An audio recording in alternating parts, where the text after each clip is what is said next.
Welcome back and thanks for staying with us. We begin this segment with an update now on what's next for burn survivor Adrianna Laing since graduating high school last Thursday. Krista Campbell has been following her recovery journey and now reports. Graduation is over and Adrianna Laing now has her sights set on getting a step closer to her dream career. After school, I'll be looking forward to either go to college or hard to pursue my nursing career. But just making it to the graduation stage is a feat that still has her teachers and caregivers at the St. Elizabeth-based Magotty High School marveling.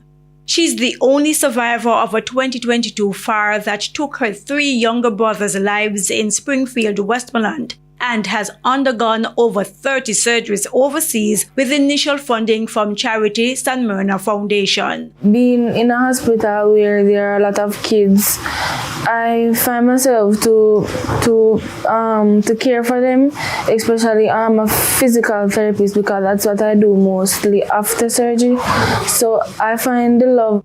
Fallon Johnson is an education ministry appointed shadow who's helped with Adrianna's transition back into the education system in 2023 after her fiery ordeal. One hand is badly damaged, so I would help her to write. When she cannot write anymore, she gets tired and overwhelmed, so I finish writing the notes for her. And if she's absent, I'll be the one to ensure that whatever she's missed out, I inform the teachers so they can reach out to her with notes. She's had moments when she doesn't want to be here or she's feeling a bit down. We've accommodated her. She's feeling hot, cold, whatever it is. We've been here to assist in any way possible. Food and nutrition, home and family management consists of practicals where they have to do a certain task.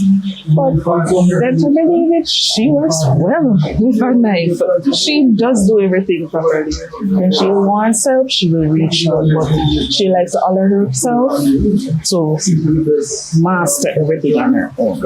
For her part, Adrianna credits the help and support of 3 friends in particular for her successes in exams and classwork, and says she's happy to be able to inspire others with her survival story. A lot of people text in my phone that how I'm their inspiration, how strong am I, and based off what I have been through, they as a person would give up already, and I'm a very strong person. A strength that is constantly tested by the overwhelming heat. At home, I don't really wear long sleeve, I wear short clothes.